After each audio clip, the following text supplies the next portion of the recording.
Okay, good morning. So இந்த video என்ன அப்படின்னா, இது ஒரு டவுட் கிளியரிங் செஷன் தான். ஸோ ஆகாஷ் அவர் என்ன கேட்டிருக்காரு அப்படின்னா, ஒரு பிக்சர் அனுப்பிச்சு அதில் வந்து அவர் அட்டன் பண்ண மார்க் டெஸ்ட்னு நினைக்கிறேன். ஸோ அதில் வந்து India's allow dash percentage of foreign direct investment in shipping. Okay, இதோட ஆன்சர் வந்து 100%. ஸோ இது வந்து பார்த்துட்டிங்க அப்படின்னா FDI, FII. Okay, FDI and FII இது வந்து ரெண்டுமே வந்து முக்கியமான விஷயம். இன்வெஸ்ட்மெண்ட்டை பொறுத்தளவுக்கு இது ரெண்டுமே முக்கியமான விஷயம். என்ன அப்படின்னா foreign direct investment, foreign portfolio investment. ஓகேவா? சரி, என்ன அப்படின்னா ஓவர்சீஸில் இருந்து உள்ளே வரக்கூடிய இன்வெஸ்ட்மெண்ட். ஓகேவா? இந்தியாவில் இல்லாமல் வெளிநாட்டில் இருந்து உள்ளே வரக்கூடிய இன்வெஸ்ட்மெண்ட். ஸோ இந்த ஃபாரின் டைரக்ட் இன்வெஸ்ட்மெண்ட் அப்படிங்கிறது என்னென்னா, ஸோ வெளிநாட்டில் இருக்கிற ஒரு கம்பெனி இந்தியாவில் வந்து ஒரு தொழில் தொடங்கி, ஓகே, ஒரு இடத்த வாங்கி ஒரு பில்டிங்கை கட்டி அங்கே வந்து ஏதாவது ஒரு ரா மெட்டீரியல் மேனுஃபேக்சர் பண்ணுறதோ அது பண்ணுறாங்க அப்படின்னா அது வந்து பார்த்துட்டிங்க அப்படின்னா எஃப்டிஐ. ஓகே, ஒரு டேஞ்சபிள் குட்ஸை வந்து அவங்க ப்ரொடியூஸ் பண்ணுறாங்க அப்படின்னா அது வந்து FDI, foreign direct investment. Okay, இதில் வந்து பார்த்துட்டிங்க அப்படின்னா கவர்மெண்ட் வந்து ஒரு சில ரூல்ஸ் எல்லாம் வந்து தந்திருக்காங்க. ஓகே, ஸோ அதுக்கு முன்னாடி வந்து பார்த்துட்டிங்க அப்படின்னா நான் ஒரு ஸ்டோரி ஒன்று சொல்கிறேன், அது வந்து மைண்டில் ஏற்றிங்க. ஸோ இப்போது ஈஸ்ட் இண்டியன் கம்பெனி அப்படின்னு ஒன்று இருந்துச்சு, ஞாபகம் இருக்கா? ஓகே, ஸோ அது வந்து பார்த்துட்டிங்க அப்படின்னா இந்தியாவுக்குள்ளே ட்ரேட் பண்ணுறதுக்காக கம்பெனி தொடங்குறதுக்காக தான் வந்தாங்க.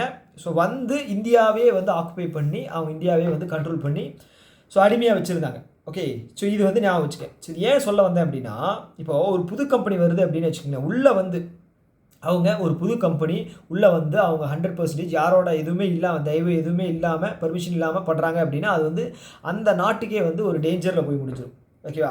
ஸோ அதனால் இவங்க என்ன சொல்கிறாங்க அப்படின்னா, யார் இந்தியன் கவர்மெண்ட் என்ன சொல்லுது அப்படின்னா, ஆஃப்டர் சோவியத் யூனியனோட கொலாப்ஸுக்கு அப்புறம் நம்ம வந்து liberalisation, privatisation, globalisation, LPG reforms கொண்டு வந்து இல்லையா, நம்மளோட டாக்டர் மன்மோகன் சிங் அவர்கள் தான் வந்து கொண்டு வந்தார். ஸோ அதுக்கப்புறம் நம்ம வந்து பார்த்துட்டிங்க அப்படின்னா ப்ரைவேட் இன்வெஸ்ட்மெண்ட்டை உள்ளே கொண்டு வந்துருந்தோம். ஓகேவா? ஸோ அதுதான் வந்து எஃப்டிஐ. அதில் ஒன் ஆஃப் த இது வந்து பார்த்துட்டிங்க அப்படின்னா எஃப்டிஐ. ஓகேவா? ஸோ என்ன அப்படின்னா உங்கள் கம்பெனி நீங்கள் உள்ளே கொண்டு வந்துக்குங்க, ஆனால் எங்களோட தலையீடு இருக்கும், அதாவது இந்தியன் கவர்மெண்ட்டோட இன்வால்மெண்ட் அப்படிங்கிறது இருக்கும்.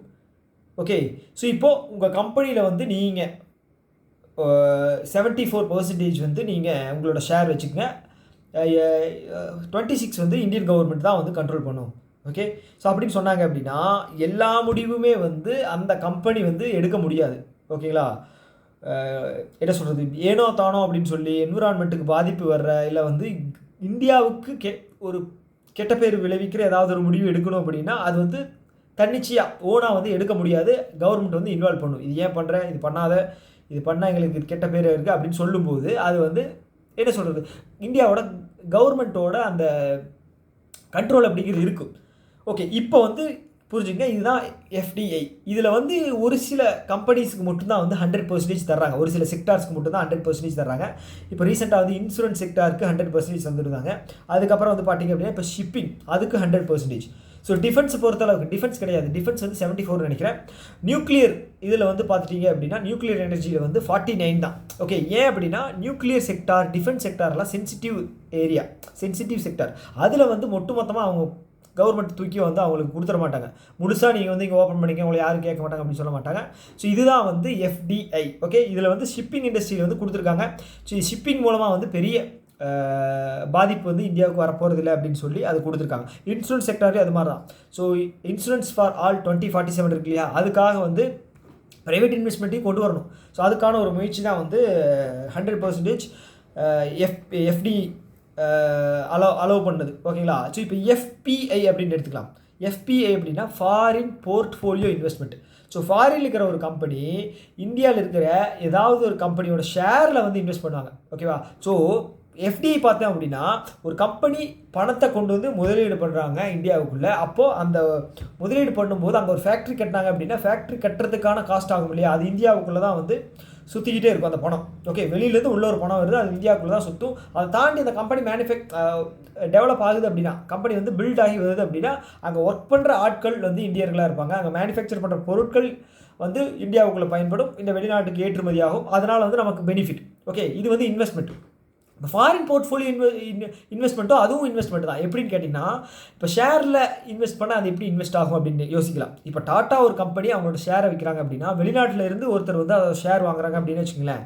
ஸோ அவர் பணத்தை கொடுத்துட்டு ஷேர் வாங்குறாரு அப்படின்னா, அந்த பணம் வந்து டாட்டா வந்து கேபிட்டலுக்காக தான் இந்த ஷேரே விற்குது. அந்த பணத்தை வந்து வேறு ஏதாவது ஒரு இன்வெஸ்ட்மெண்ட்டுக்காக, இந்தியாவில் வேறு ஏதாவது இன்வெஸ்ட்மெண்ட்டுக்காக வந்து அதை வந்து யூஸ் பண்ணுவாங்க. அப்போ அந்த பணம் வந்து இந்தியாவில் தான் இன்வெஸ்ட் ஆகுது. ஸோ அப்போ இந்தியாவில் இன்வெஸ்ட் ஆகும்போது அந்த பணம் வந்து நமக்கு தான் வந்து பெனிஃபிட். ஓகே.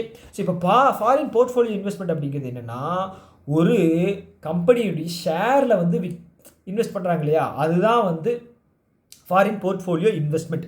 ஸோ இது வந்து பார்த்தீங்க அப்படின்னா எல்லா கொஷின்லேயும் இல்லை எல்லா நியூஸ்லேயும் வந்து 9.9% அப்படி தான் போட்டிருப்பாங்க. ஏன் அப்படின்னா 9.9க்கு மேலே 10க்கு மேலே போகுது அப்படின்னா அது வந்து எஃப்டிஐயாக கன்சிடர் பண்ணுவாங்க. 9.99% தான் அலோவ் பண்ணியிருக்காங்க ஃபாரின் போர்ட்ஃபோலியோ இன்வெஸ்ட்மெண்ட்டுக்கு. ஓகேவா? ஸோ கிளியர் தானே? ஓகே.